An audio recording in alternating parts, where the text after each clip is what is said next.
million Russian troops currently fighting in Ukraine. Where they gonna fight if not in Ukraine? This is why we cannot just agree to a ceasefire without real security guarantees.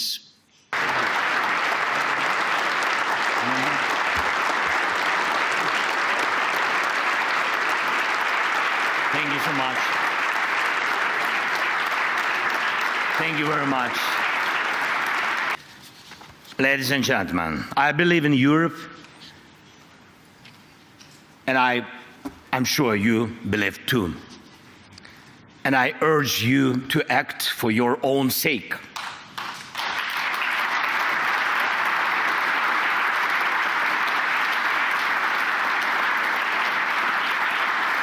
Many leaders have talked about Europe that needs its own military, an army of Europe.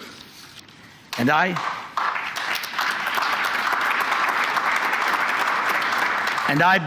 really believe that time has come. The armed forces of Europe must be created. Without Ukraine's army, Europe's armies will not be enough to stop Russia. It's reality for today. Only our army in Europe has real, modern battlefield experience. But our army alone is not enough too. And we need what you can provide: weapons, training, sanctions, financing, political pressure, and unity. And we have clear intel that this summer Russia plans to send troops to Belarus under the pretext of training exercises. But that's exactly how they staged forces before their full-scale invasion to Ukraine 3 years ago. Make no mistake, North Koreans are not weak. They are learning how to fight now, how to fight the modern war.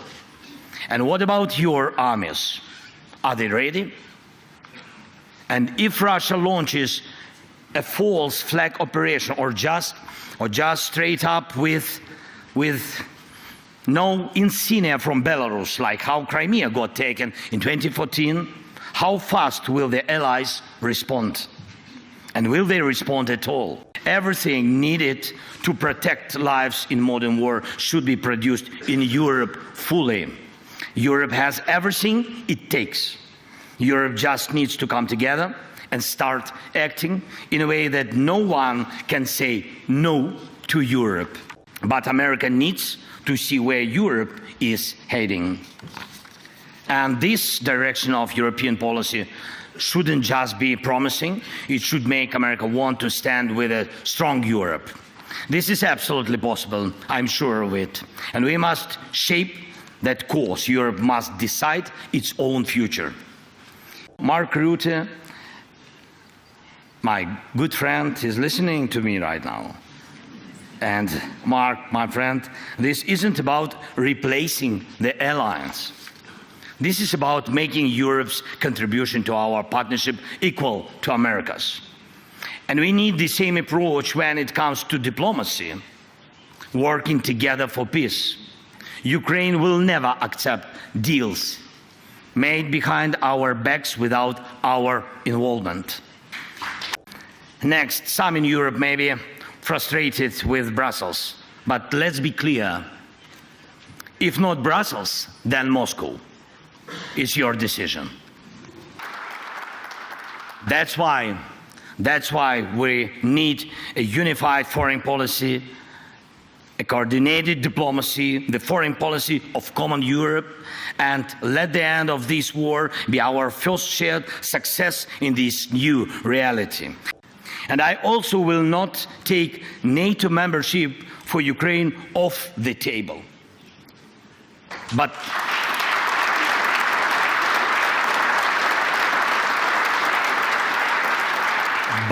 right now, the most influential member of NATO seems to be Putin, because his whims have the power to block NATO decisions. That's why we are talking about security guarantees. And that's why we believe that the core of any security guarantees for Ukraine must be NATO membership. Or if not that, then conditions that allow us to build another NATO right here in Ukraine. Because at some point there will be a border between war and peace. Where that border is drawn and how strong it is up to us. So what happens to the million Russian troops currently fighting in Ukraine? Where they gonna fight if not in Ukraine? This is why we cannot just agree to a ceasefire without real security guarantees, without pressure on Russia, without a system to keep Russia in check. Slava Ukraini!